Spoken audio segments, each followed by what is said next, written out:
अच्छा. घरामध्ये सुद्धा काही वेळेला सोल एंट्री होते. सोल एंट्री यानंतर सोल्स आतमध्ये येऊन राहतात. बरेचदा माझ्याकडे असे क्लायंट येतात जे म्हणतात, मॅडम आमच्या घराची एनर्जी ठीक नाही वाटत आहे मला, काहीतरी प्रॉब्लेम चाललाय, तुम्ही या. ठीक आहे, आम्ही जातो. निघताना ते म्हणतात, पण सांगू नका कोणाला की तुम्ही आमच्या घरी आलो. अरे आता एनर्जी रिडिंग आणि ऑरा रिडिंग यामध्ये नेमका काय फरक आहे? दत्त महाराजांचे सगळे मंत्र आहेत आणि दत्त महाराजांचे सगळे यंत्र आहेत आणि माझे गुरु मी गोरक्षनाथ, तर त्यांच्याकडनं मिळालेले जे काही आपले यंत्र आणि तंत्र आहेत त्यांच्याप्रमाणे आपण त्या जागेला मी घेतल्यापासून आज गेले 6 महिने मी काही त्या स्विमिंग पूलमध्ये उतरू शकलो नाही, कारण ते कायम खालीच ठेवलंय मी, ते भरतच नाही. म्हटलं का रे, तर तो मला स्विमिंग पूलच्या आतल्या ज्या टाईल्स आहेत त्या रात्रभरात पडत राहतात, एक एक एक एक टक टक टक आणि फुटतात. आपण घरच्या घरी ऑरा क्लीन करू शकतो का? तर मी त्यांनी इतकंही केलं होतं की स्वतःची जीभ चावली होती का, तर ही वॉन्टेड टू डाय.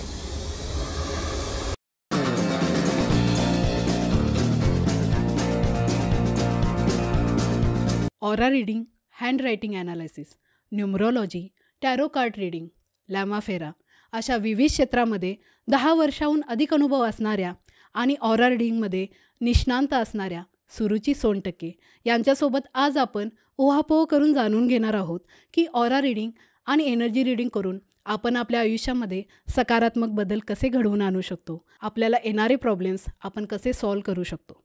चला तर मग आजच्या या इंटरेस्टिंग टॉपिकला सुरुवात करूया. मॅडम, तुमचे खूप स्वागत आहे आपल्या उहापोह यूट्यूब चॅनेलवरती. Thank you very much. आपल्याला तर माहितीच आहे ऑरा रिडिंग आणि एनर्जी रिडिंग करतात, पण ते कसे करतात किंवा ते आपल्यावर कसे काम करतात हे आपल्याला माहिती नाही, तर ते आम्हाला सांगाल का? ॲक्च्युली आता ह्या क्षेत्रामध्ये म्हणजे ऑरा रिडिंग हे ॲक्च्युली सगळं अंग्रेजी लोकांचा जास्त कारभार आहे, तिकडे जास्त चालायचं पहिल्यांदा ऑरा.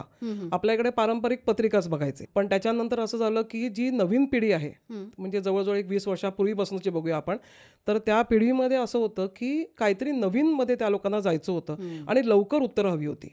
पत्रिकेमध्ये असं होतं की पत्रिकेमध्ये बघितल्यानंतर फक्त तुमचे गुण जुळतायत का, लग्न होईल का, मुलं होतील का, एवढं सांगितलं जायचं. पण आत्ताच्या घडीला काय होईल हे ताबडतोब कळायचं नाही.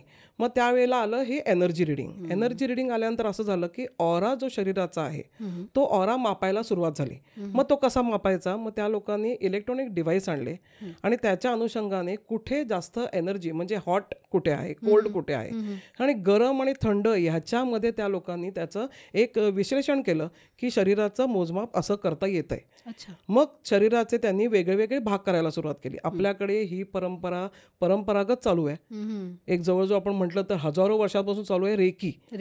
आणि त्याच्याने आपण एनर्जी मापतो. म्हणून आपण डोक्यापासून जे पोटाच्या नाभीपर्यंत चक्र आहेत, 7 चक्रा ज्याला म्हटलं जातं, त्या चक्रांवरती अभ्यास करून आपण एनर्जी रीड करतो. पण तेही मुलांना तेवढं ऐकायचं नाहीये. मुलांना असं पाहिजे की पटकन तुम्ही सांगा ज्याच्यावरती आमचा विश्वास बसेल. मग ज्या पद्धतीने आपल्याला गुरु सापडतात, त्यांनी जे शिकवलंय त्याच्याप्रमाणे मी जे शिकलीय की शरीरातनं बाहेर पडणारी जी एनर्जी आहे ती जवळजवळ 3 फुटाच्या सर्कम्फरन्सवरती फिरत राहते आणि ती जी एनर्जी आहे ती एनर्जी आपल्याला मोजमाप करता येतं. पण अर्थात after much of the study which goes in side, आणि ते झाल्यानंतर तुम्हाला ते मोजमाप करता येतं. प्रत्येकाला स्वतःचा ऑरा रीड करता येत नाही. एनर्जी रीड करायची असेल तर आपण फक्त एवढंच बघतो की आज मला ठीक वाटत नाहीये, आज मला ठीक वाटतंय, कोणीतरी मला भेटलं आणि मला त्रास झाला, कोणीतरी मला अनोळखी व्यक्ती भेटली आणि मला खूप मजा आली, तर ह्या गोष्टींमध्ये ही एनर्जी आपण डेव्हलप करतो की चांगली एनर्जी, वाईट एनर्जी, संमिश्र एनर्जी. तर असा तो प्रकार आहे. आणि घराचा ऑरा वेगळा, व्यक्तीचा ऑरा वेगळा, पायांचा ऑरा वेगळा आणि शरीराचा प्रत्येक भागाचा ऑरा वेगळा, आणि अशी ते दोन्ही मोजमाप केलं जातं. तर माझ्या क्षेत्रात येणारं म्हणजे मी प्रॉपर्टी रीड पण करते, एनर्जी जी अगदी आपण म्हणतो न्यूड फ्लॅट, म्हणजे त्याच्यामध्ये काही नसतं तेव्हा, आणि त्याच्यानंतर सामान भरल्यानंतरची एनर्जी, तर तीही एनर्जी वेगळी असते. तर वी कॅन पिन पॉइंट की बाबा ह्या कपाटाला प्रॉब्लेम आहे, या कपाटाला प्रॉब्लेम नाही. तर अशी पण आपण एनर्जी मोजता येते. पण अजूनपर्यंत आत्ता कुठे आपल्याकडे प्रगत होत चाललंय हे सगळं. तर मुंबईमध्ये किंवा आजूबाजूच्या याच्यामध्ये सिटीजमध्ये आत्ता हे जरा नावारूपाला येतं की एनर्जी. मग एनर्जी सोर्स घेतल्यानंतर सुद्धा बरीच लोक अशी आहेत की कंपनीची एनर्जी मोजून घेतात आणि मग कामाला सुरुवात करतात की ही मशीनची एनर्जी कशी आहे, मग कामाला सुरुवात करा. So this is to actually आपल्याला recognise the energy is the crucial part. आणि ती एकदा एनर्जी आपल्याला मिळाली तर आपण त्याच्या पुढे काम करू शकतो. बरोबर आहे. आणि हे एक प्रकारचं नॉलेजच आहे की समजा आता आपल्याला एखादी वस्तू आणि एखाद्या गोष्टी किंवा जागेतून आपण जर ती एनर्जी रेकग्नाइज करू शकतो तर काय हरकत आहे. सुरुवात आपण चांगल्या गोष्टींनी केली तर पुढे जाऊन येणारे अडथळे आपण टाळू शकतो. Yes yes yes. आणि माझ्याकडे आता असे बरेच असे एक्झाम्पल्स आहेत की ज्या लोकांनी मला बोलवलं आणि फॅक्टरी आपल्याला एनर्जी करायची आहे किंवा घराचं एनर्जी. बऱ्याच लोकांना एकाच घरामध्ये राहून बरेच त्रास होत होते. म्हणजे आपण काय करतो, त्याला नाव काय देतो की हे वडिलोपार्जित त्यांच्याकडे आजार आहेत, ते तर एक हेरिडिटरी म्हणून आपण त्यांच्या नावाखाली आपण पाठवून देतो. पण काही वेळेला प्रॉपर्टी सुद्धा घेताना एनर्जी नीट बघितली, ती वास्तू तज्ज्ञ जो येतो तो वास्तू सांगतो की ही भिंत बरोबर नाहीये, हे किचन बरोबर नाहीये, हे वॉशिंग बेसिन चांगलं नाहीये, हे देवाची एरिया चांगली नाही, ही चांगली आहे, ही चांगली आहे, तो सगळं सांगतो. पण आजकालच्या मुंबईचा समजा तुम्ही एक मॅप काढलात तर मुंबईच्या मॅपमध्ये तुम्हाला दिसेल की सगळ्या बिल्डिंग एकमेकांना फेस करून उभ्या आहेत. एक मोठी एक छोटी आहे, अशी आहे तशी आहे. त्यामुळे आपण असतं वास्तू तज्ज्ञ जरी बोलवला तरी समोर येणाऱ्या बिल्डिंगकडे बघितलं तर अंधार आहे घरासमोर. तिकडून इकडून सूर्य येईल आणि तुमच्याकडे प्रकाश येईल आणि तिकडे समजा 40 मजली बिल्डिंग झाल्यानंतर कसला प्रकाश आहे. त्यामुळे आपण काय करतो, म्हणजे मला जे शिकवण मिळाली त्याप्रमाणे मी बघतो की दत्त महाराजांचे सगळे मंत्र आहेत आणि दत्त महाराजांचे सगळे यंत्र आहेत आणि माझे गुरु म्हणजे गोरक्षनाथ, तर त्यांच्याकडनं मिळालेले जे काही आपले यंत्र आणि तंत्र आहे त्यांच्याप्रमाणे आपण त्या जागेला, समजा ती डिप्रेशनमध्ये जागा असेल एनर्जीच्या बाबतीत, तर त्याला कसं आपल्याला उठावदाव करता येईल आणि लोकांना काहीही न तोडता कसं आपल्याला करता येईल सुखकर. कारण की एक जण पैसे लावतो तर फ्लॅट घेतो 2-3 करोडचा आणि त्याच्यामध्ये 35 ते 40 लाखाचं फर्निचर आणि भिंत करून घेतात, इंटिरियर करतात. आणि तिकडे जाऊन मी समजा सांगितलं नाही ही भिंत नाही, हे तोडून टाका, तर म्हणजे त्याला काही अर्थच राहणार नाही. मग त्यांना असं समजत नाही की पैशाला व्हॅल्यूच नाही आहे काही. पण मग तिथे आम्हाला ती एक चांगलं प्लेग्राऊंड मिळतं की समजा मी तिथे यंत्र ठेवणार आहे तर त्या यंत्राद्वारे काय एनर्जी चेंज होते आणि ती एनर्जी तुम्हाला सुखकर आहे की नाही, ते माझं काम आहे, ते आम्ही तिथे करतो. तर ही शिकवण असली पाहिजे प्रत्येकाला. कारण मुंबईमध्ये, पुण्यामध्ये, आता तर पुण्यामध्ये IT पार्क सगळीकडे आलाय, बँगलोरमध्ये तसंच झालंय. त्यामुळे मुलं जी यंगस्टर्स आहेत म्हणजे अगदी 25ला आली आहेत आणि त्यांनी स्वतःची घरं घ्यायला सुरुवात केली आहे. तिथे ती लोक ज्यांना पाहिजे तसं बांधतात आहेत, त्यांना जसं इंटिरियर पाहिजे तसं घेतात आहेत. पहिल्यांदा आपल्याकडे 2च मासिकं होती, इनडोर आणि आउटडोर. शक्यतो तेच आम्ही चाळायचो आणि तेच बघायचो आणि त्याच्यातलंच एक किचनचं छान दिसतंय हे लावा. आता ते काही राहिलंच नाही. त्यामुळे मग हे त्याच्यातनं निघालं की सॉफ्ट, ह्याला म्हणतो आपण soft resolutions of any of the problems, issues, तिथे रिझॉल्व्ह करूया. हे रिझॉल्व्ह केलं आपण, दिलं, तर मला असं वाटतं की आता हे कारगर होतंय खूप एनर्जी रिडिंग, तर ते बेस्ट आहे. बरोबर. समजा एखादं घर आहे तर त्या वास्तूचं मोजमाप करण्यासाठी किंवा ऑरा रीड करण्यासाठी तुम्ही कोणते टूल यूज करता? आता ह्याच्यामध्ये काय आहे, परत तोच विषय येतो की टूल्स काय आहे. टूल्स म्हटल्यानंतर हा इलेक्ट्रॉनिक डिव्हाइस आणायचे आणि त्याचं कलर्स डिफरन्स बघायचं, ते शरीरात जास्त चांगलं करता येतं. घरामध्ये सुद्धा काही वेळेला सोल एंट्री होते. सोल एंट्री येण्यानंतर सोल्स आतमध्ये येऊन राहतात, वास्तूमध्ये त्या येऊन बसतात. त्यावेळेला त्या घराचा सुद्धा कलर थोडाफार चेंज होतो, तर ते आपल्याला कॅमेराद्वारे आपल्याला कॅप्चर करता येतं. अजूनपर्यंत भारतात ती सोय झालेली नाही आणि झाली जरी असली तरी खूप कमी प्रमाणात आहे आणि त्याच्या फिया एवढ्या आहेत की लोकांना ते परवडत नाही. आता आम्हाला जी शिकवण मिळाली ती कशी की आपण समजा सर्वसाधारण धरूया की 12 फुटाची भिंत आहे, उंची त्या घराची 12 फुटाची आहे, तर आपण त्याला डिवाइड करतो 3 भागांमध्ये. वरचा 3 फूट, मधला 3 फूट आणि खालचा 3 फूट किंवा 4-4-4 ह्याच्यामध्ये आपण डिवाइड करतो. खालच्या जेव्हा पट्ट्याला डिप्रेशन असतं त्यावेळेला आपण सांगतो की पायाचे विकार होऊ शकतात किंवा पायाच्या साईडला डिप्रेशन आहे, तर तुम्ही त्याला काय तुम्ही असं वापरलं की त्याच्याने तुम्हाला सुखकर होईल, चांगलं वाटेल, तर ते डिप्रेशन. वरचं जे डिप्रेशन आहे ते डोक्याकडलं जातं, कारण की आपण 8 फुटाचे नसतो. सर्वसाधारण इंडियन ह्याच्यामध्ये बघायला गेलं तर हाईट इज 5.5 किंवा 6 फूट आहे, तर त्यामुळे आपल्याला त्याच्यावरती जावं लागत नाही.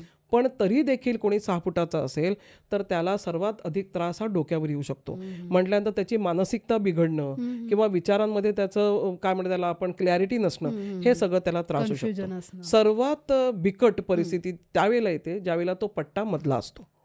तो जेव्हा मधला 4 फुटांचा पट्टा येतो त्यावेळेला सर्व सामान्य लोकांच्या हाईटप्रमाणे बघायला गेलं तर टॉर्सो म्हणजे आपलं धड जे म्हणतोय आपण, तर आपल्या मानेपासनं ते आपल्या कमरेपर्यंतचा भाग हा त्या 4 फुटांमध्ये येतो. आणि तिथे तुम्हाला त्रास समजा असेल, त्या घराला डिप्रेशन असेल, तर त्याचे डायरेक्ट पडसाद जे आहेत ते छातीवरती, पोटावरती ह्याच्यावर पडतात आणि मग बरेचदा असं होतं की तिकडची लोक आजारी पडतात, त्यांना आजारही त्याच धर्तीचे होतात. म्हणजे पोटाचे विकार होतात, ऍसिडिटीचे प्रचंड विकार होतात, त्याच्यानंतर त्यांना चेस्ट पेन होऊ शकतं, त्यांना हार्टचे पण इश्यू होऊ शकतात. मग त्यावेळेला आम्ही सांगतो त्यांना की तिकडे काय करायला हवं. मी मगाशी म्हटल्याप्रमाणे तिकडे आपल्याला यंत्र आहेत, त्या यंत्रांच्या द्वारे आम्ही त्या पर्टिक्युलर भिंतींना सिक्युअर करतो आणि ते सिक्युअर झाल्यानंतर तुम्हाला 24 to 48 आवर्समध्ये त्याचा फरक जाणवायला लागतो. म्हणजे ज्या लोकांना ऍसिडिटीचा प्रचंड त्रास आहे तर त्या लोकांना सुद्धा तिथे शांतता यायला लागते. मग ते घर आपल्याला द्यायला सुरुवात करतं. आतापर्यंत काय करत होतं ते घेत होतं म्हणजे मॉनिटरीली इफेक्ट एवढा होतो त्याच्यावरती की प्रत्येक वेळेला तुम्ही जाताय आणि डॉक्टरांकडे औषध घेऊन येताय पण त्या औषधाचा परिणाम काही होत नाही. म्हणजे नुसता पण तुम्ही खाताय कारण की मानसिक आपल्याला नीट राहायचंय म्हणून, पण ते काही होत नाही. मग त्याच्यानंतर आपण काय करतो की डॉक्टर बदलायला सुरुवात करतो. हे आपल्याकडे एक कॉमन हे आहे की काही नाही झालं, डॉक्टरचा रिझल्ट आला नाही, त्याला चेंज करा, मग होमिओपॅथीकडे जातो, आयुर्वेदिककडे जातो, म्हणजे आपण टप्प्याटप्प्याने सगळ्या डॉक्टरांना खायला देतो. पण प्रॉब्लेम असा आहे की आपल्याला त्याचा काहीच फायदा होत नाही. मग इथे येतो तो एनर्जी रीडर आणि ऑरा रीडर. मग तो घरात आल्यानंतर तो तुम्हाला ताबडतोब सांगतो या घरामध्ये काही इश्यू आहेत, आतमध्ये आल्याला त्याला एनर्जी लागू शकते. प्राथमिक जो शिकलेला आहे त्याला एनर्जी पायाला पहिल्यांदा भासते. मग तो समजा म्हणाला नाही पायांप्रमाणे एनर्जी ठीक आहे, म्हणजे तुम्ही राहू शकता, काही प्रॉब्लेम नाही. पण मधला पट्टा असेल तर मात्र तुम्हाला ही काळजी घ्यावी लागेल आणि त्याच्यावरती हे तुम्हाला सोल्युशन करावं लागेल. पण तेही सुद्धा प्रत्येक मजल्यावरच्या फ्लॅट प्रमाणे आणि नावाप्रमाणे. म्हणजे आता समजा मी आहे तर मला कोणी विचारलं की सुरुची तुमच्या मधला त्या बिल्डिंगचा किंवा फ्लॅटचा मधला पट्टा जरा खराब दिसतोय, पण मग मला तिकडे सांगावं लागेल की माझं नाव सुरुची आहे, सुरुची 100% आहे म्हटल्यानंतर त्या अनुषंगाने यंत्र बनवली जातात. असं नाही की प्रत्येकाला कुठलं यंत्र दिलं, मग त्या अनुषंगाने ती यंत्र तशी बनवली जातात तर ती मला फायदेशीर ठरतील. आणि त्याच्यानंतर जोड आपल्याला डॉक्टरांची घेतली, 25% डॉक्टर, 25% ऑरा रीडर आणि 50% तुमचं एनर्जी जी तुम्ही म्हणाल की येस आता मी ठीक होणार आहे तिकडे होत. पण मानसिकतेचा वरचा विचार केला तर आपल्याला सायकॅट्रिस्ट सगळं सांगतो स्टे पॉझिटिव्ह, से पॉझिटिव्ह, सकाळी उठल्यानंतर माझ्याबरोबर सगळं चांगलं होणार आहे. आणि ऑफिसमध्ये गेल्यानंतर बॉस असतो तो पहिला शिवी घालतो. मग लोक म्हणा अरे मी स्टे पॉझिटिव्ह आणि सगळं झालं होतं, मग का नाही झालं ते. तर तुम्हाला जे स्रोत आहे घरातला गाभात जो आहे तोच तुम्हाला समजा पुल डाऊन करत असेल तर तुम्ही किती स्टे पॉझिटिव्ह म्हटलं तरी राहणार नाही. म्हणून मग हे सर्वांगीण आपल्याला एकत्र करून ते ग्रुप आहे, ते ग्रुप स्टडी कसं म्हणतो तसं ग्रुप आहे तो. एक जुडगा आहे, एक बुके आहे मित्र म्हणते. मग ती तशी फुलं लावली व्यवस्थित तर घर कितीही कसंही असू दे चांगलंच आपल्याला लाभतं. प्रत्येकाचा रोल तितकाच महत्त्वाचा आहे. मस्त. कारण की त्याच्यामध्ये मी एक्झाम्पल देते. एक विलय पार्लेला, मी त्यांचं नाव नाही घेणार, विलय पार्लेला माझा एक क्लायंट आहे. त्यांचं घरामध्ये आम्ही गेलो होतो आणि तिकडे बघितलं सगळे म्हातारे घरामध्ये, तरुण कोणीच नव्हतं, सगळे अब्रॉडला गेलेत, कोण कुठे गेलेत. एक घरात विधवा आत्या, एक विधवा बहीण, अजून एक, त्याच्यानंतर असं हे सगळे असे 60-65चे त्यांनी बोलवलं होतं. त्यांना असं वाटलं की पहिल्यांदा की आम्ही एनर्जी आणि ऑरा रिडिंग करायला बोलणार किंवा जरा जागेचं मोजमाप करायला बोलणार, म्हणजे कोणतरी एक प्रौढ व्यक्ती येणार आहे आपल्याकडे. आणि त्यावेळेला मला बघितल्यानंतर त्यांना असं वाटलं की अरे ह्या काय करू शकतील, आपल्याकडे एवढा त्रास आहे.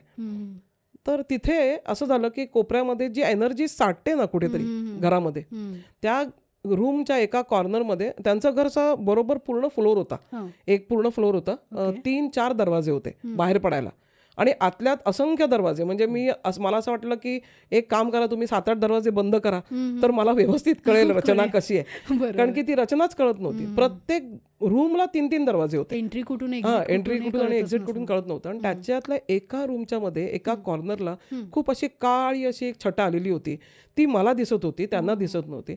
तर मी म्हटलं की इथे खूप डिप्रेशन आहे, तर तुम्हाला तो त्रास होणार, तुमच्या बिझनेसला सुद्धा त्रास होऊ शकतो, तुम्हाला बिझनेस करू देणार नाही ही एनर्जी. तेव्हा ते आम्हाला म्हणाले की आमचा ह्याच एका समोरच्या रो मध्ये, या बिल्डिंगच्या खाली आमचा गाळा आहे, शॉप आहे, आणि त्या शॉप आमचा इलेक्ट्रॉनिक्सचा शॉप आहे. आम्ही हा जवळजवळ 70 वर्ष वापरतोय, म्हणजे माझ्या वडिलोपार्जित आहे तो. तर मी सेकंड पिढी आहे आणि थर्ड पिढीने चालूच शकला नाही. म्हटलं का नाही चालू शकला? ते म्हणाले त्या वास्तूमध्ये बाकी सगळी दुकानं चालतायत, अफाम बेफाम चालतायत, कारण की अगदी स्टेशन जवळ आहे. पण आमचं इलेक्ट्रॉनिकचं दुकान जिथे लाईन लागायची तिथे आता कोणी येत नाही. आणि आज गेले आम्ही 6 महिने दरवाजा तर उघडलाही नाहीये. बापरे. म्हटलं काय कारण असू शकतं, कारण की हे एनर्जी आहे हे तर मला माहिती आहे. म्हटलं मी बघायलाही येणार नाही, कारण की एवढी ती वाईट एनर्जी आहे. मी तुम्हाला सोल्युशन्स देते, तुम्ही पहिले सोल्युशन्स करा, 1 महिना करा, त्याच्यानंतर मी येईन. मग कळलं की त्या मी म्हटलं आता सांगा मला ऍक्च्युअल काय आहे तिथे. तेव्हा ते म्हणाले की त्या गाळ्यामध्ये सगळे इलेक्ट्रॉनिकचं सामान भरलेलं आहे अजून सुद्धा, पण मध्यावरती कसं कोण जाणे, मध्यावरती सकाळी मी क्लीन करतो, लादी बिदी पुसून काढतो, स्वच्छ सगळं रूम करतो, एअर फ्रेशनरपासून सगळं लावतो आणि आम्ही तो गाळा बंद करतो, कारण की चालू करायची आमच्यात ताकद नाहीये. बंद करतो जातो. दुसऱ्या दिवशी सकाळी आल्यानंतर जवळजवळ 3.5 ते 4 फुटाचा ढीग हा मातीचा त्याच्या मधोमध आलेला असतोय. बापरे. विटा सिमेंट सगळं पडलेलं असतंय आणि त्या गाळ्याच्या मधोमध पडलेलं असतंय. त्यांनी त्याचे फोटोही दाखवले आम्हाला. तेव्हा ते म्हणाले की हे शक्यच नाहीये, कुठून येणार? हो ना. दरवाजे बंद आहेत, आम्ही बाहेर कॅमेरे लावले आहेत, कुठूनही आतमध्ये शिरकाव नाही. दर दिवशी आमचं फक्त एकच काम आहे की दरवाजा उघडायचा, ते सगळे सिमेंटच्या सगळ्या गोणी भरायच्या, म्हणजे माती रेती बिती, आणि त्या ट्रकमध्ये भरायच्या, टेम्पोत छोट्या हातगाडीवर भरायच्या आणि ते जाऊन टाकायच्या. ते आमचं काम चाललंय गेले 6 महिने. आणि त्याच्या अगोदर काही ना काहीतरी आवाज येत राहायचे. So this is the energy which is created. तर आम्ही काय करतो, ती एनर्जी क्लीन करतो. ती एनर्जी क्लीन करायचे काही मांत्रिक आपले क्रिया आहे. पण म्हणजे काही मी मांत्रिक किंवा तांत्रिक नाही. तंत्रविद्या आणि मंत्रविद्या ही गुरूंनी दिलेली आहे आणि गोरक्षनाथांकडनं आलेली आहे. त्याच्याप्रमाणे आपण ती क्लीन करतो. आणि ती क्लीन केल्यानंतर आज त्यांचं दुकान व्यवस्थित चालू आहे. अरे वा, खूप छान. पण त्यांचं दुकान जे ते म्हणाले की 20 वर्ष आम्ही फक्त याच रखडपट्टीमध्ये अडकलेलो आहोत. हो ना. आणि असं हे होणं, हे आजच्या मी समजा 25 वर्षाच्या मुलाला सांगायला गेले तर त्याला ते पटणारं नाहीये, कारण की एज्युकेशन मध्ये येतं. बरेचदा माझ्याकडे असे क्लायंट येतात जे म्हणतात, मॅडम आमच्या घराची एनर्जी ठीक नाही वाटत आहे मला, काहीतरी प्रॉब्लेम चाललाय, तुम्ही या. ठीक आहे, आम्ही जातो. निघताना ते म्हणतात, पण सांगू नका कोणाला की तुम्ही आमच्या घरी आलो. म्हणजे विश्वासच नाहीये. विश्वास आहे, पण लोकांसमोर ते ऍक्सेप्ट नाही करायचंय की मला प्रॉब्लेम झालेला आहे आणि मी असं हेल्प सीक करतोय, हे नाही कोणी सांगायला तयार होत. आणि तो प्रॉब्लेम आहे आपल्याकडे की ती तुम्ही why can't you take it as a medical हे, की आपण मेडिकल एड घ्यायला जातोच आहे, कोणाची तरी मदत घ्यायला जातोय, तसंच दिस इज ऑल्सो मेडिकल एड. तर तुम्ही स्वतःच ठीक करून घेताय, दॅट इज मोर इम्पॉर्टंट. आणि तुम्ही नीट आरामाने झोपू शकताय रात्री, ते पाहिजे. हो ना. कित्येक वेळेला असं पाहिलंय की जे लोक म्हणतात, अरे आम्हाला झोपच येत नाही आमच्या घरात. खरं. मग काहीतरी आम्हाला रेमेडी द्या, कारण की 3 दिवस झाले की आजारी पडतो माणूस. बरोबर. 3 दिवस पेक्षा जास्त जागच राहू शकत नाही. आपल्याकडे आता ट्रेंड आलाय ना, ग्रेव यार्ड शिफ्ट. पुणेकरांना तर जास्त माहिती आहे, आयटीचं हे झालंय. बँगलोरवाले येतात माझ्याकडे, सगळे यंगस्टर्स आहेत आता, की मॅडम झोप येत नाही. मी म्हटलं पहिली गोष्ट, तुला माझ्याकडे यायची आवश्यकता नाही. झोप येत नाही कारण तुमची ड्युटी तशी आहे, त्यामुळे येणाऱ्या सगळ्या प्रॉब्लेम्स आहेत. त्याच्या माझ्याशी काही संबंध नाही. आराम करा थोडा तर येईल. आरामाचा यांचा असा आहे की फ्रायडे नाईटला एन्जॉय करायचंय, सॅटर्डेला धमाल करायची, संडेला शॉपिंग बिपिंग करायचं, कपडे बिपडे धुवायचे, सगळं करायचं. दमलेल्या स्थितीत मंडेला ऑफिसला जायचं. तुम्ही रेस्ट घेतला कधी? घेणार कधी? आणि मग तुम्हाला तिकडे गरज बसायला लागते या सगळ्या हेल्पची. पण घरातली एनर्जी निश्चितपणे मला असं वाटतं प्रत्येकाने एकदा तरी आयुष्यात चेक करावी. ती चेक केल्यानंतर तुम्हाला काय फरक पडतो ते ताबडतोब कळतं. So that is what I feel की पीपल शुड गो. और असं काही नाही की मी एकटीच रीडर आहे. हजारो लोक आहेत जे खूप छान आहेत, गुणी आहेत, जे ऑरा रिडिंग करतात, रेकी रिडिंग करतात आणि प्रॉपर्टी पण रीड करतात, तेही चांगले आहेत. त्यामुळे मला असं वाटतं की जो डॉक्टर तुम्हाला लाभला त्याच्या पाठी जा, त्याला एकदा बोलवा, घर दाखवून घ्या आणि मग तुम्ही पुढचा तुमचा संसार चालवू शकता, तर तुम्हाला अडचणी येणार नाही. So this is what energy does. Correct. आता एनर्जी रिडिंग आणि ऑरा रिडिंग ह्यामध्ये नेमका काय फरक आहे हे आम्हाला सांगाल का? एनर्जी म्हणजे मगाशी म्हटल्याप्रमाणे आपल्या शरीरातनं निघणारी ऊर्जा आहे. मग ती ऊर्जा ज्यावेळेला 1.5 फुटापासून आपल्या शरीरापासून 1.5 फूट म्हटल्यानंतर 3 फुटाच्या सर्कम्फरन्समध्ये फिरत राहते. आता तू माझ्यासमोर बसलीस आणि मी तुझ्यासमोर बसली, आपल्या दोघांचाही ऑरा एकामेकांना बंबार्ड होतोय. तो बंबार्ड झाल्यानंतर असं होईल की मला 2 मिनिटात वाटेल नाही मला प्रियाशी बोलून मजा आली, आज एकदम मस्त दिवस गेला. हो. हा ऑरा बोलतोय. पाहताच क्षणी आपण कोणाकडे बघितल्यानंतर असं वाटतं अरे हा व्यक्ती मला ना खूप डोकं कळणारे वाटतं आज, असं तो ऑरा बोलत असतो. कारण तो व्यक्ती तुमच्याशी अजूनपर्यंत बोललाच नाहीये. एखाद्या वेळेस तो व्यक्ती चांगलाही असेल पण तो कुठल्या तरी त्रासात तिथे आलेला असतो. तो he or she carries that energy with them to their workplace. म्हणून काही वेळेला आपण म्हणतो की ह्याचे मूड स्विंग ना फार होत असतात हल्ली.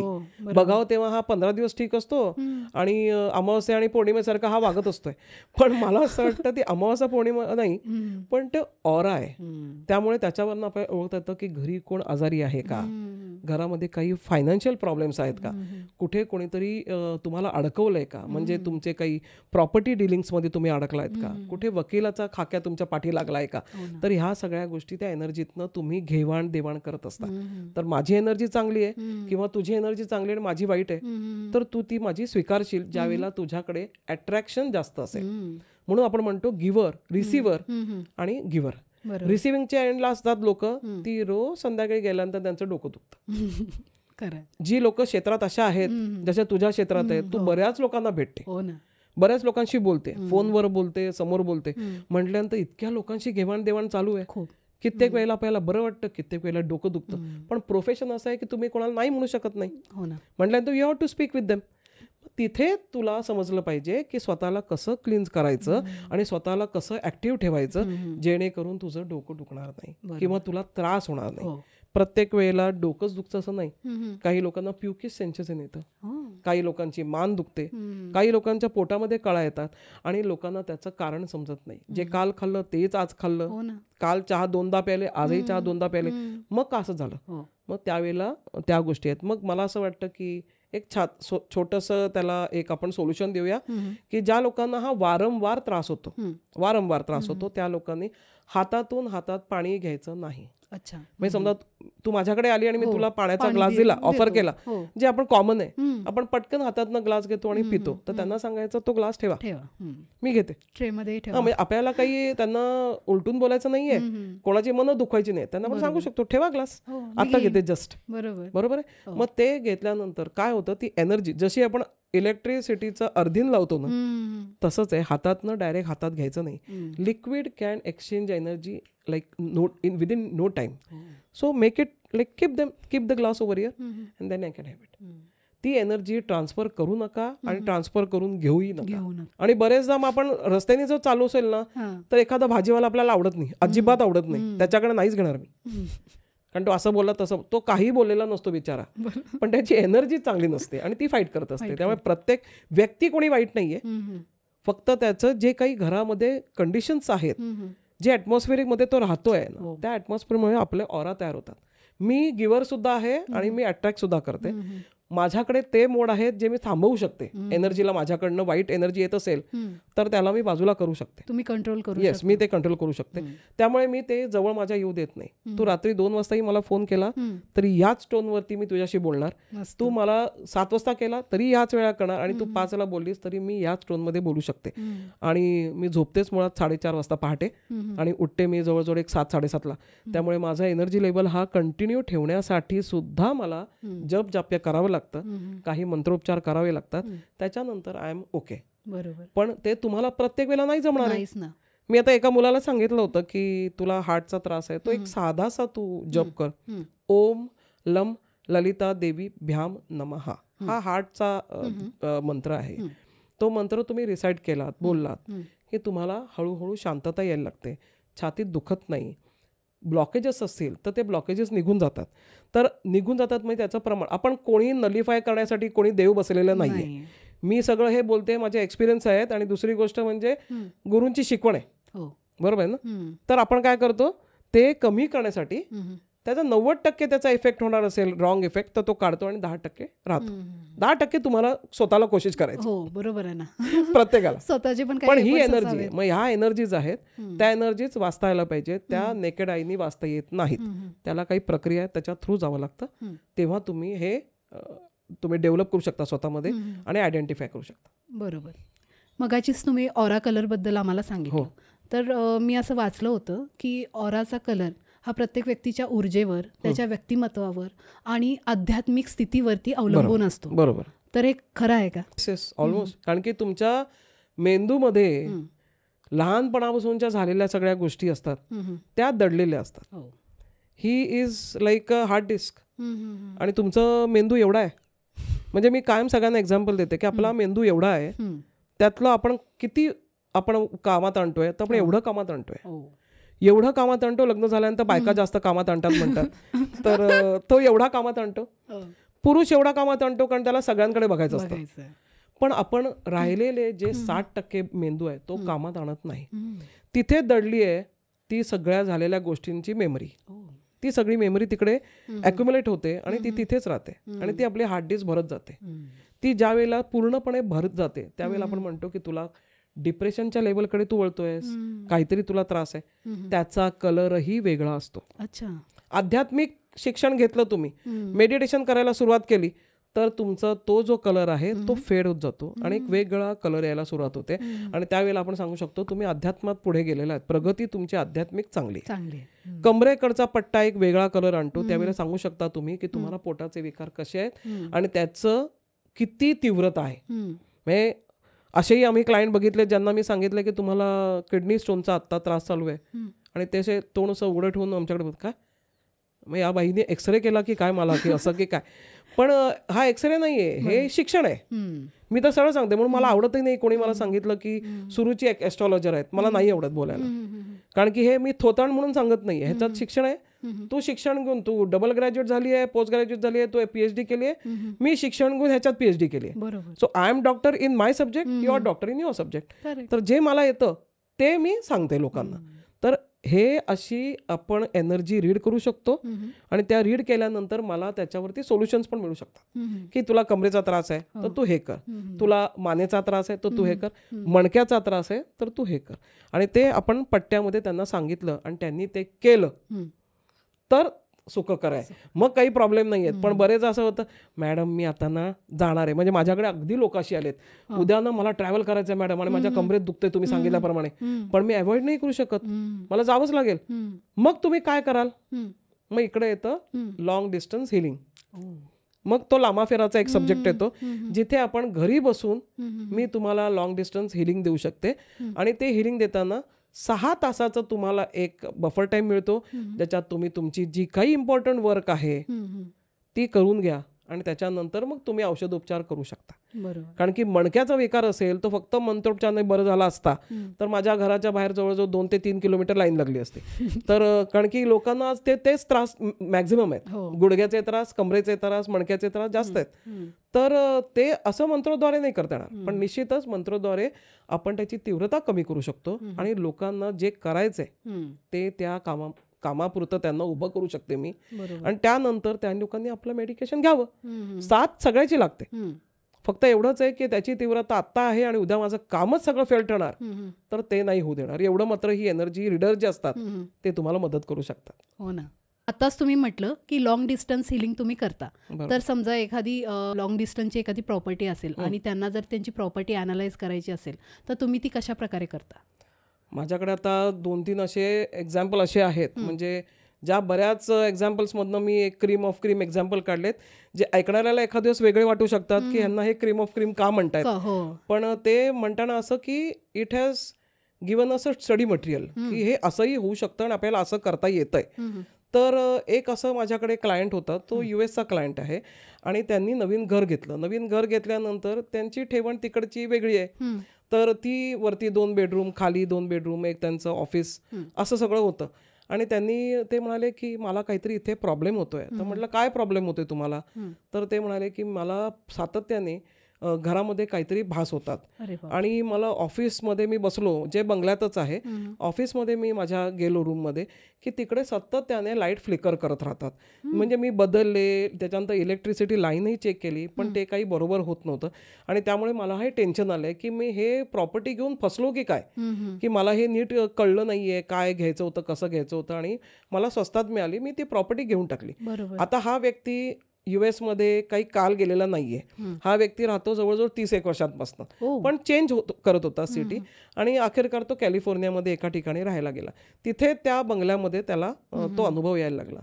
ज्या वेळेला त्यांनी मला तो पूर्णपणे एक व्हिडिओ चालू केला आणि घराच्या स्टार्टपासून त्यांनी दाखवायला सुरुवात केली की हे माझं घर, असं असं घर, असं असं घर. एका साईडला मी एनर्जी नोट करत होते की मला जी लॉंग डिस्टन्सनी वाटतंय, जी आपण एनर्जी रीड करतो, शिकलोय, त्या प्रॉपर्टीचा ऑरा बघण्यासाठी मी स्वतः तिथे गेलेले नव्हते US मध्ये, but still I could feel what I can. आणि मी ते लिहून काढत होते. आणि त्याच्यानंतर त्याला सांगितलं की मला असं वाटतं तुला स्विमिंग पूलच्या इकडे त्रास असणार आहे. तर त्याने 2 मिनिटं थांबला. मला म्हणतं तुम्हाला दाखवतो मी स्विमिंग पूल. मी घेतल्यापासून आज गेले 6 महिने मी काही त्या स्विमिंग पूलमध्ये उतरू शकलो नाही, कारण ते कायम खालीच ठेवलंय मी, ते भरतच नाही. म्हटलं का रे? तर तो मला स्विमिंग पूलच्या आतल्या ज्या टाईल्स आहेत त्या रात्रभरात पडत राहतात, एक एक एक एक टक टक टक आणि फुटतात. मी परत त्या येऊन त्या लोकांना बोलवतो आणि तिकडे ते प्रगत आहे आपल्यापेक्षा जास्त, पैसेही भरपूर घेतात, पण ते काम अधिक चोख करून देतात. मी तिथे काही थातूरमातूर काम करत नाही, ते व्यवस्थित करतात. आणि तो मला मी 3दा हे रेक्टिफिकेशन करून झालंय माझं स्विमिंग पूलचं. आणि बायको म्हणते काय आपण कशात पैसे घातले, आपल्याला काही उपयोगच होत नाहीये. तर तो मला रात्रभरात ह्या टाईल्स पडत राहतात. आणि मग त्यांनी त्या परत घराकडे वळला, सगळं घर दाखवलं. आणि त्यांची 2 मुलं बसलेली होती, लहान मुलं. एक मला वाटतं शिशुविहारमधला असेल, नर्सरीमधला मुलगा 3-1 वर्षाचा, आणि एक मोठा मुलगा 4थी-5वीत होता. तर ती दोन्ही मुलं बसलेली होती. त्यांच्यावरती त्यांनी पॅन केला कॅमेरा आणि त्यांनी दाखवलं, त्यांना हाय बोलायला लावलं किंवा असं काही ग्रीटिंग करायला सांगितलं. त्याच्यानंतर पाहिलं तर त्या धाकट्या मुलामध्ये एनर्जी जी होती ती फार वेगळी दिसत होती. ती एनर्जी आता जी आपण ऑरा म्हणतो, स्वतःच्या शरीरातनं निघालेले ऑरा, हा ऑरा, त्या घराची एनर्जी, हे पूर्णपणे बंबार्ड झाल्यामुळे काय झालं, हा एक टाइम बॉम्ब तयार झाला होता. मी म्हटलं मुलामध्ये काहीतरी प्रॉब्लेम दिसतोय. तेव्हा ते म्हणाले येस, हे तुम्ही बरोबर ओळखलं. या घरात आल्यापासून त्याची स्कूल बस येते, त्याला घेते, अगदी बाहेर पडल्या पडल्या आमच्याकडे स्कूल बस येते. आणि इतके स्ट्रिंजंट रूल आहेत तिकडे की कुठलेही मुलं पळून जाऊ शकत नाहीत.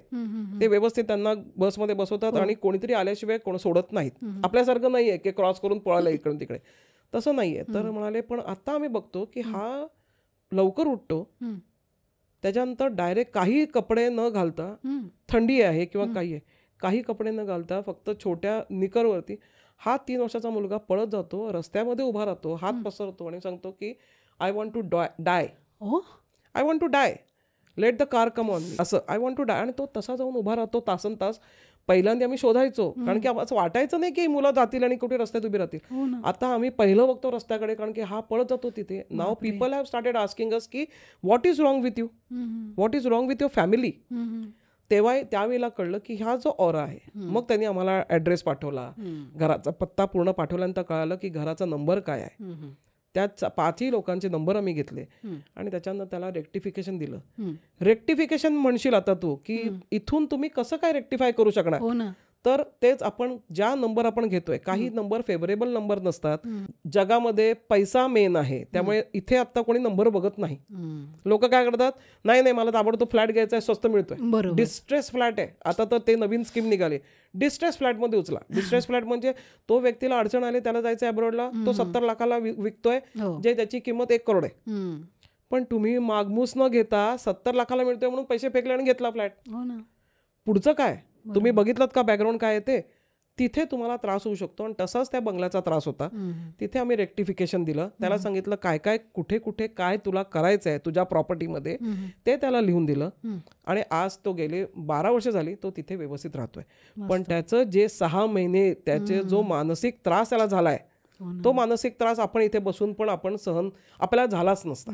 कारण की एका घरात राहिल्यानंतर सातत्याने आपलं मूल पळतंय, बाहेर रस्त्यावर उभं राहतंय, समजा कोणाचं लक्ष नसेल तर, रात्रीतनं उठला तर. मग त्यांनी इतकंही केलं होतं की स्वतःची जीभ चावली होती का, तर ही वॉन्टेड टू डाय. ही एनर्जी एवढी तुमच्यावरती हवी होते. बापरे. त्याला आम्ही निगेटिव्ह एनर्जी म्हणतो. आणि त्यावेळेला ती एनर्जी रीडर तुम्हाला तिथे लागणारच आहे. मग लॉंग डिस्टन्स नाही जमत असेल तर तुम्ही तिकडचा घ्या, पण तिकडच्या लोकांना सांगता येत नाही. कम्युनिकेशनचा भरपूर प्रॉब्लेम आहे. They can't make you understand in your language. इकडच्या इंडियन लोकांना निदान तरी 75% या गोष्टीवर विश्वास अजूनही आहे की आपल्याला काही रिच्युअल्स करायचे, कितीही नास्तिक असला तरी तो घरात गेल्यानंतर एक गणेश पूजन करतोच करतो. हो ना. किंवा तो म्हणतो माझ्या बायकोला विश्वास आहे म्हणून मी करतोय. हां. पण त्याच्या हाताने सोसायटीसाठी Exactly. देखील करतात. हा त्यांना दाखवायचंय. दाखवायचंय. त्यामुळे ते लोक आल्यानंतर ते लोक पहिल्यांदा काय बघतात तर मंदिर बघतात. अरे वा, अच्छा, भगवान को अच्छी तरह बैठा है. किती प्रसन्न वाटतं. येस. म्हणजे आपल्याकडे एनर्जीवरती अजूनही विश्वास ठेवणारी लोक आहेत आणि आपण क्रिएट करतो.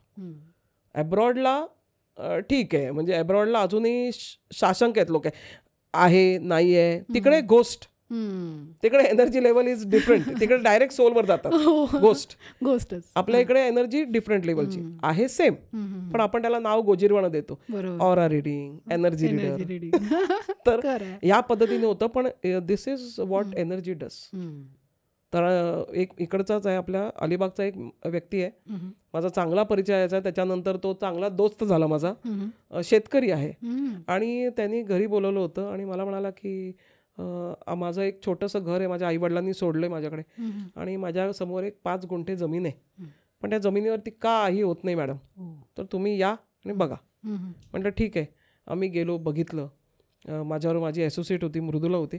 आम्ही गेलो, बघितल्यानंतर तिथे तो व्यक्ती अगदी खजील झाला होता. मला काय अभि क्या करणे का, मी काय करू, मला सुचत नाही आता. तर माझ्याकडे जमीन आहे, उपयोग काही नाही आहे, घर आहे पण झोपायला जागा आहे फक्त, पण खायला अन्न पाहिजे.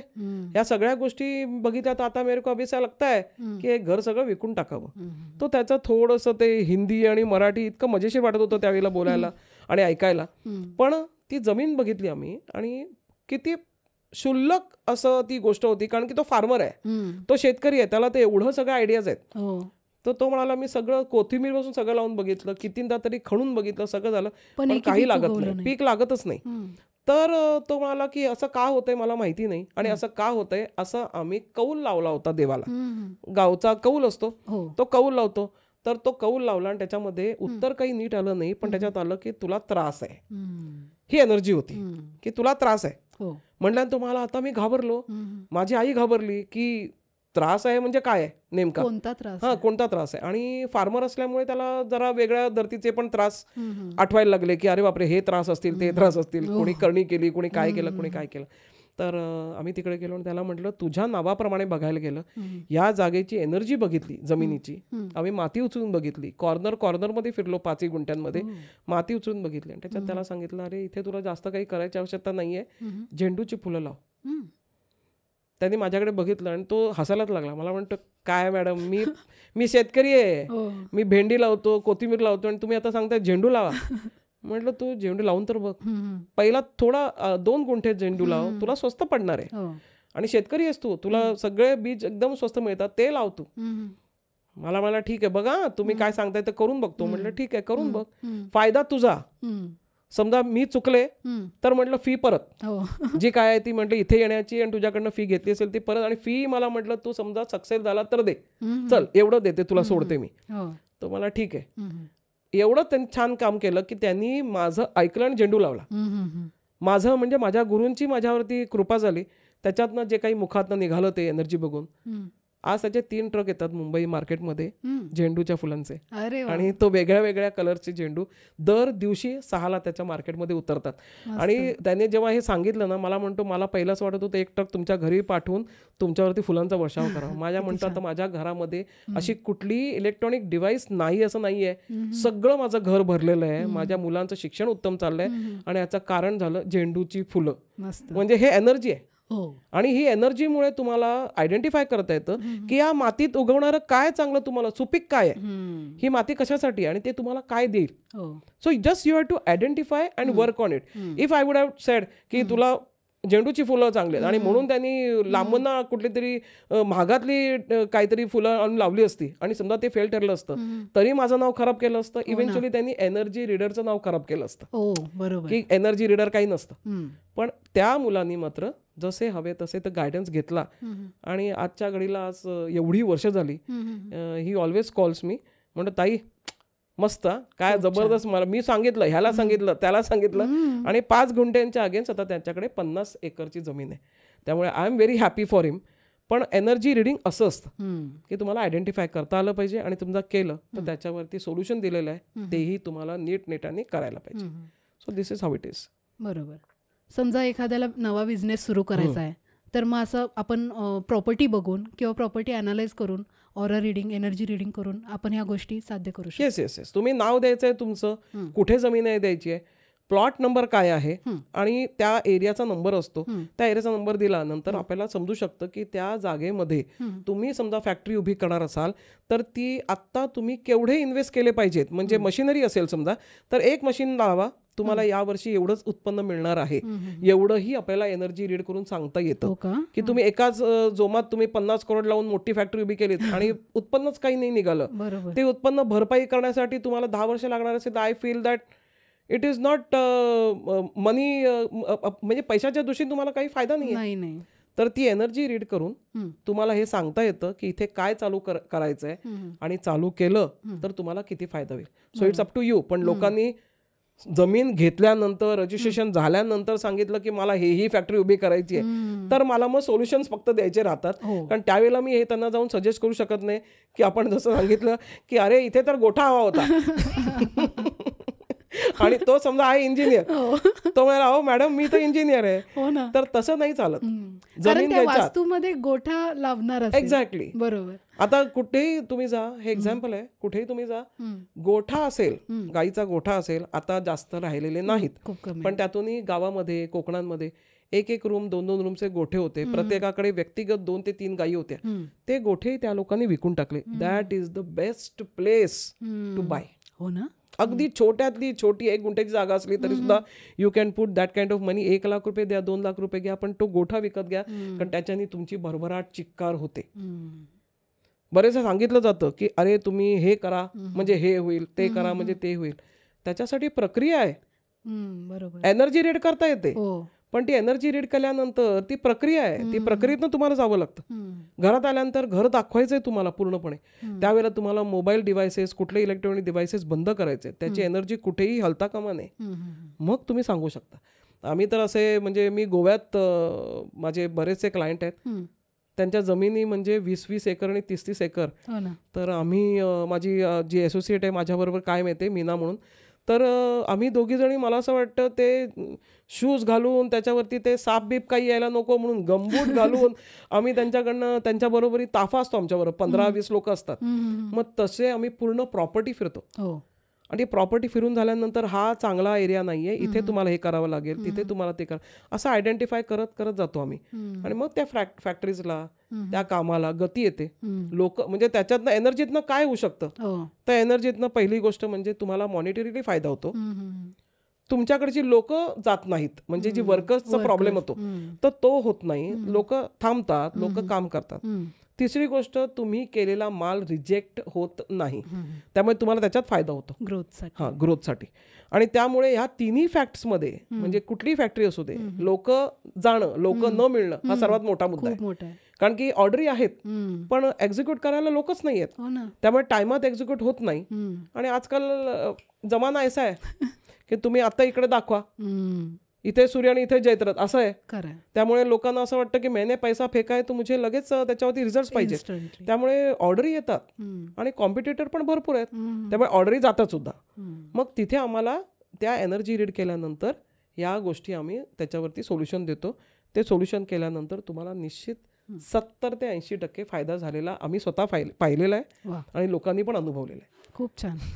ऑरा रिडिंग आपण घरच्या घरी करू शकत नाही, पण समजा एखादी वृद्ध व्यक्ती असेल किंवा लहानचं मूल असेल ज्याला बाबा पॉसिबल नाही आहे तिकडे येणं, तर आपण घरच्या घरी ऑरा क्लीन करू शकतो का?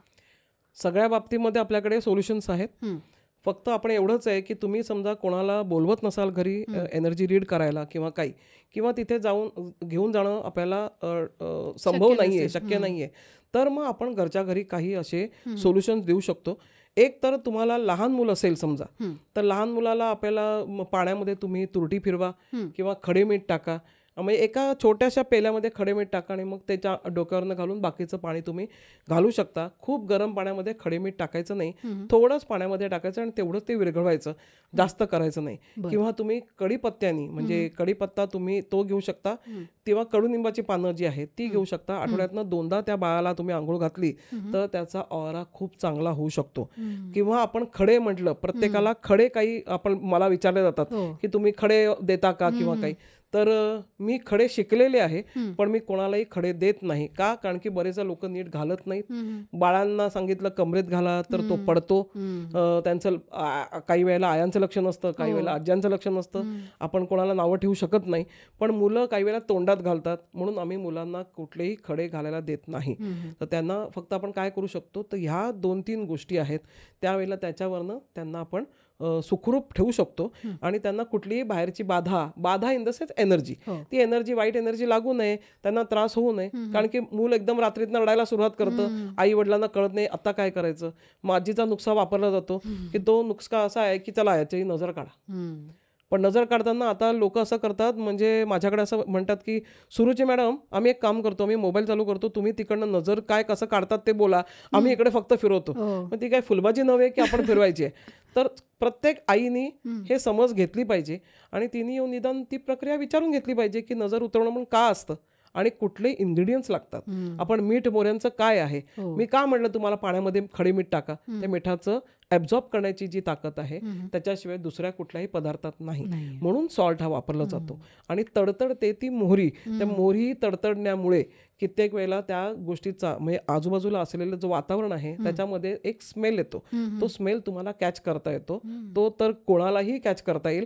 तर ते स्मेलवरनं पण तुम्ही ओळखू शकता की ह्याला नजर लागली आहे की नाही नजर लागली आहे. तर तो स्मेल खराब, अतिशय खराब किंवा काहीच फरक नसलेला स्मेल, अशा या 3 याच्यामध्ये गटामध्ये तुम्ही तो विभाजन करू शकता आणि तुम्हाला ताबडतोब कळतं की या मुलाला नजर लागली की नाही. पण काय आहे की प्रत्येकाचा तो विचार आहे, पण मला असं वाटतं की पाण्यामध्ये खडे मीठ टाकलं तर बेस्ट आहे, त्याच्याने त्याला आंघोळ घातली बेस्ट आहे. कडुनिंबाची पानं टाकली आणि त्याच्याने त्याला आंघोळ घातली बेस्ट आहे. म्हणजे आंघोळ कशी घालायची, तर बाल्डीमध्ये ती कडुनिंबाची 2-3 जुड्या करून टाकून ठेवायच्या आणि मग त्या भिजत राहू देत. 2 मिनिटांनंतर तुम्ही आंघोळ घाला. पानं अंगावरती घालायची नाहीत, तर ती पानं काढून टाकायची, पाणी घालायचंय. त्यामुळे कृमी होत नाही, खाज येत नाही, बाळ रडत नाही, त्याला झोप शांत लागते. तर ह्या सगळे घटक आले याच्यामध्ये. आणि मग त्याच्यामध्ये ऊर्जेचा पण आहे. त्याची ऊर्जा चांगली असेल तर तो नेगेटिव्हिटीला जवळ येऊ देणार नाही. तर आपण ते करू शकतो. आणि वृद्ध लोकांसाठी सुद्धा सिमिलर वे आपण करू शकतो. त्याच्यासाठी दुसरी गोष्ट अशी आहे की समजा एक वृद्ध महिला आहे किंवा पुरुष आहे आणि त्यांना उठताही येत नाहीये, त्यांना बेडरिडन आहेत किंवा बसून राहणं जास्त त्यांना सोयीचं पडतंय, तर आपण एक काम करू शकतो की त्यांच्या गुडघ्यांना आपण जे तेल असतं आपलं कोकोनट ऑइल, साधं आपलं जे घरात आपण वापरतो ते तेलामध्ये 1-2 वड्या कापराच्या घालायच्या, त्या चुरायच्या चांगल्या, तेल पूर्ण थोडंसं ऊन गरम करायचं आणि मग त्याच्या दोन्ही गुडघ्यांना पायांना लावायचं, माथ्याला लावायचं, तरी देखील त्यांचा ऑरा चेंज होऊ शकतो. पण ते तेल असं हवं जे लाईट असेल, एकदम असं घट्ट तेल नाही पाहिजे, एकदम लाईट तेल पाहिजे.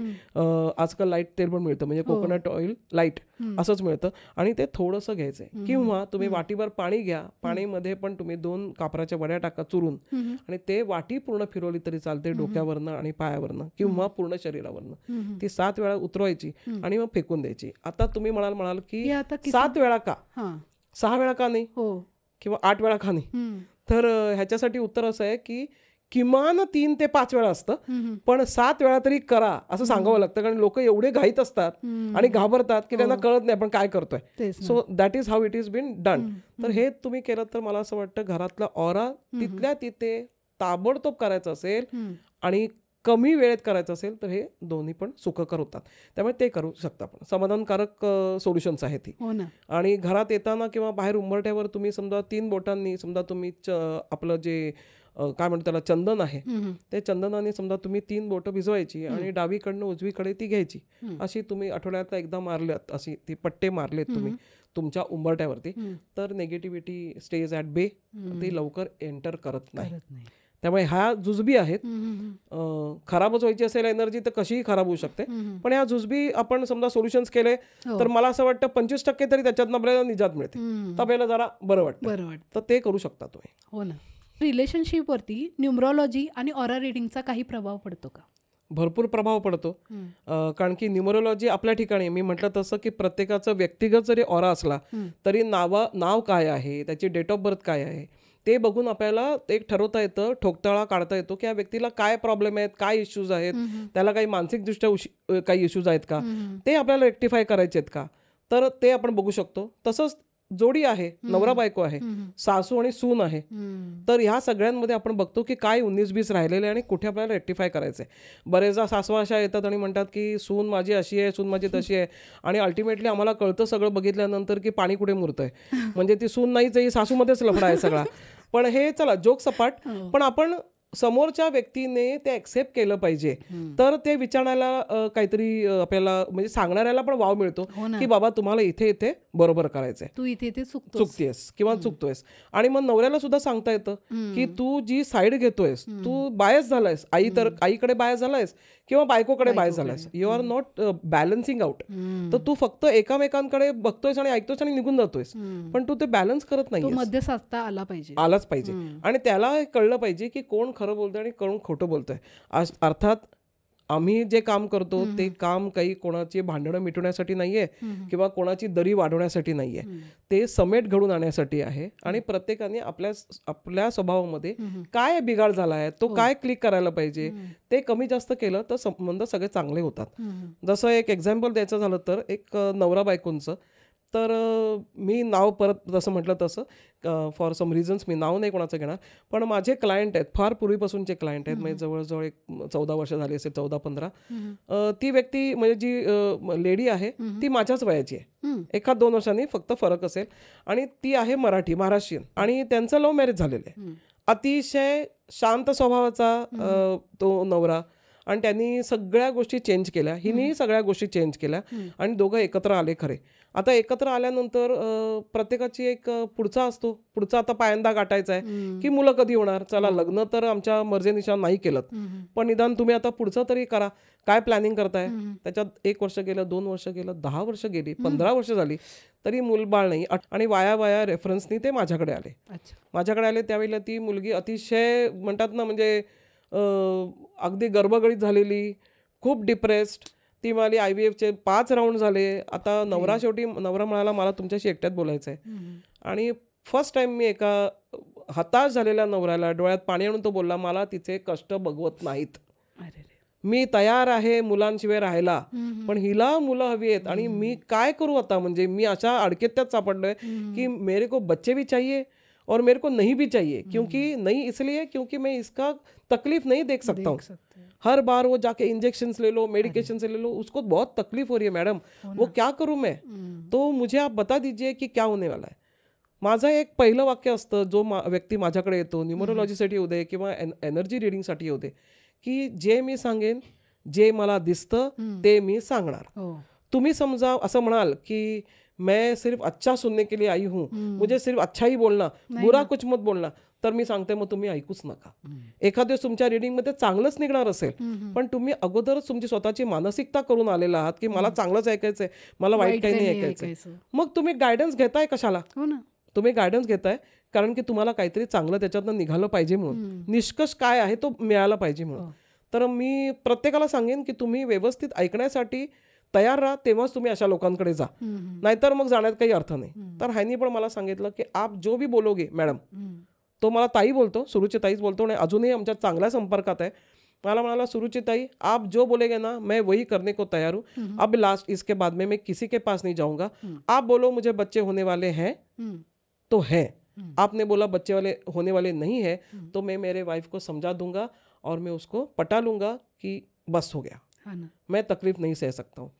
त्यावेळेला आम्ही गेलो होतो आणि त्याला सांगितलं की आज तो IVFच्याच लास्ट राऊंडला होता, आणि मला म्हणाला की आप बताओ अभी क्या करने का है, अभी वो तारीख भी आप बताओ कि कब जाने का है मुझे हॉस्पिटल बीवी को लेके. मी म्हटलं 30 ऑगस्टला समजा तू गेलास आणि 30 ऑगस्टला ही प्रक्रिया झाली तर तुझी प्रक्रिया सक्सेसफुल होतीये 110% नाही 200%.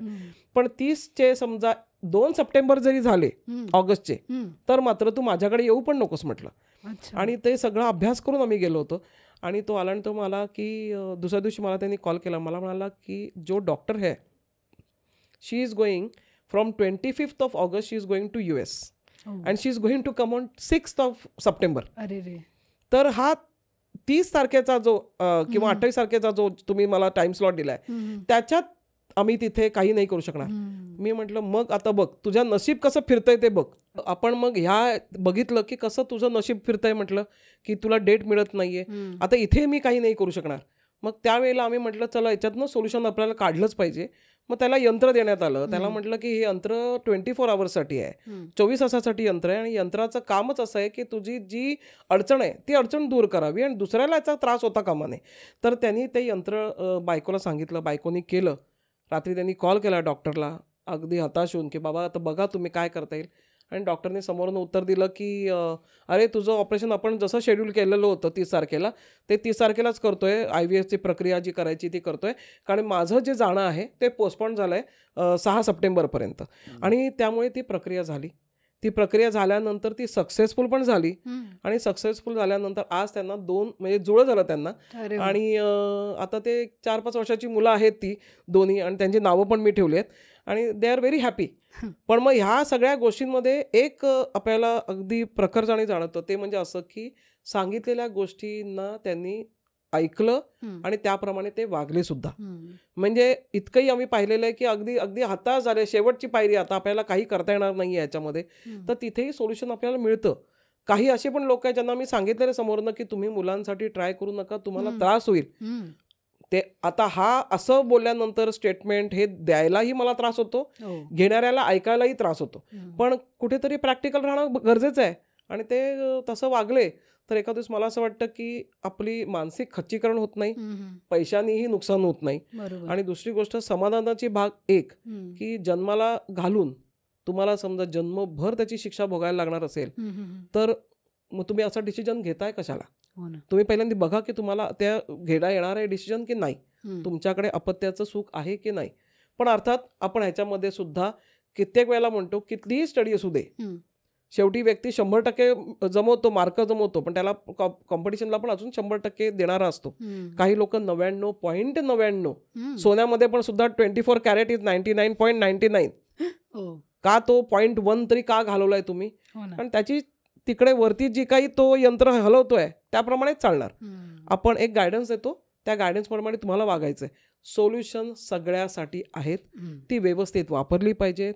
ती चणे फुटाण्यासाठी टाकली नाही पाहिजेत लोकांसमोर की तू मैसा करो म्हणजे वैसा होएगा. आजकाल मी खूप बघते तसं, मला कोणाला नावं नाही ठेवायची, पण लोकांना असं वाटतं की चला आज रात्री मी ह्याच्यात असं काही केलं, दिवसात तुम्हाला दुसऱ्या दिवशी कॉल येणार आहे आणि 5 लाखाची तुम्हाला लॉटरी फुटणार आहे, रातोरात अमीर हो जाओगे. आणि तसं काही असतं तर मुंबईमध्ये कोणी गरीब राहिला नसता किंवा भारतामध्ये कोणी गरीब राहिला नसता. तर मला असं वाटतं की लोकांनी सगळं ऐकावं, लोकांनी सगळं करावं, पण त्याच्या पाठचं जे शास्त्र आहे ते पण समजून घ्यायला पाहिजे. आणि आमटी भात करण्यासाठी सुद्धा फोडणी घालावी लागते, तेल एवढ्या प्रमाणात घालावं लागतं, मोहरी, जिरं, मिरची, म्हणजे प्रत्येक मसाला व्यवस्थित घातला तर चांगलं वरण तयार होतं. तसंच काही पण तुम्हाला करायचं असेल तर ते रिच्युअल व्यवस्थित केलं गेलं पाहिजे, तर तुम्हाला फळास येतं आणि योग्य त्या व्यक्तीकडून केलं. एक्झॅक्टली. म्हणजे असं पण नाहीये की तुम्ही कुठला भटजी करताय, काय करताय, कुठला करताय, तुम्ही व्यवस्थित शिकलेला व्यक्ती पाहिजे, त्याच्या पाठीमागे त्याचं परिश्रम पण दिसले पाहिजे. काल उठलाय आणि आज सांगायला लागलाय असं नाही होत.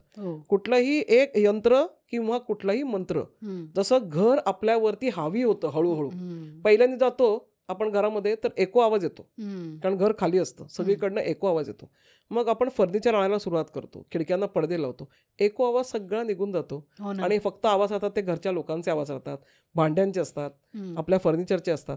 तर ते आवाज हे मेन आवाज आहे, त्यामुळे ते घर मागत असतं. एको का करतं, कमी आहेत आवाज इकडे, घरात या राहायला, घरात या, इथे आवाज पाहिजे, तर ते आवाज फिरते राहिले पाहिजेत म्हणून ते एको देत असतं.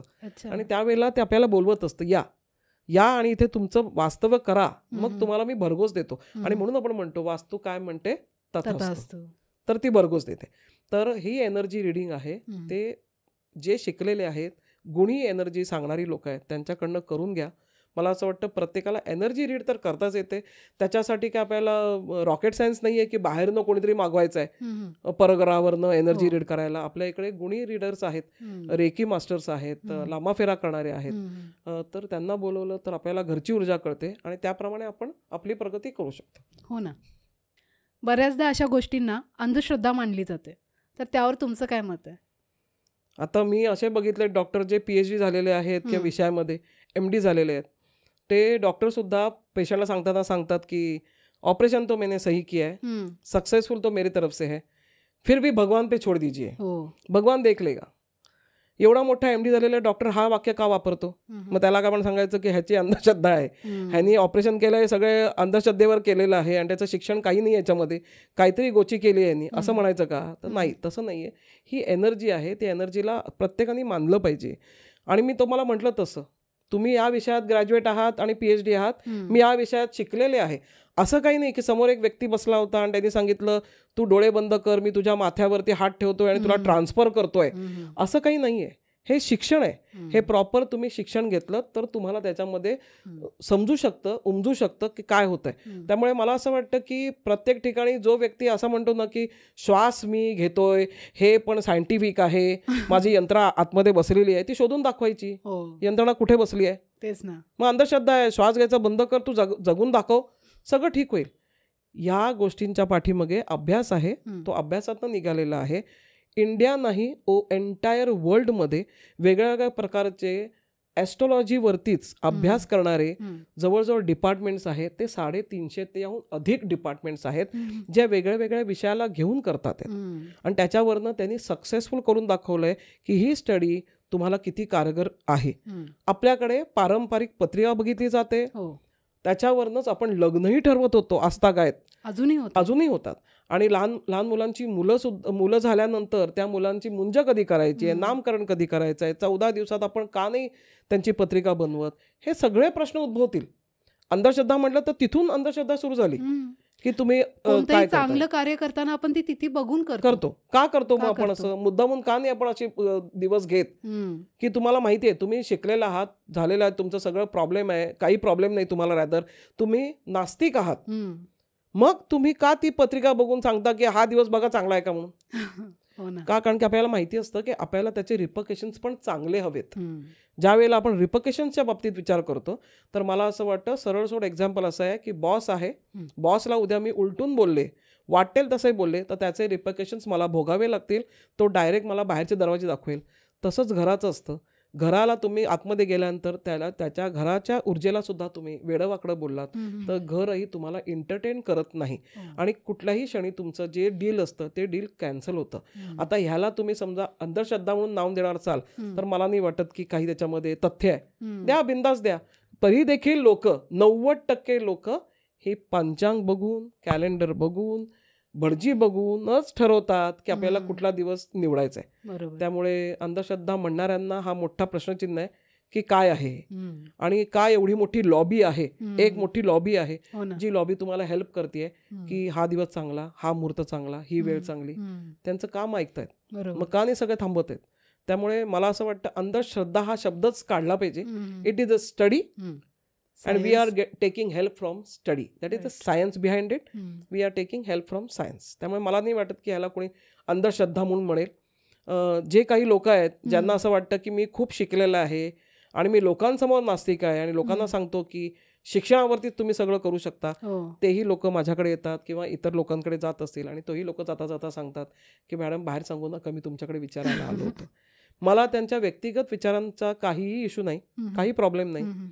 जोवर ते माझ्याकडे येत आहेत तेव्हाच मला कळलंय की ते कशासाठी आलेत. बरोबर. पण बाहेर जाऊन तू काय बोलतोय जगामध्ये आणि बाहेर जाऊन तू काय करणार आहेस याच्याशी माझं काही घेणं देणं नाही. ते ही टूक help, I gave him help, that's it. त्यामुळे मी स्वतःला, मला असं वाटतं हेल्पिंग, गायडन्स देणारी हे मला आवडेल, गायडन्स देणारी हे मला असं वाटतं नाव मला शोभेल आणि तेच मी नाव ठेवायला मला आवडेल.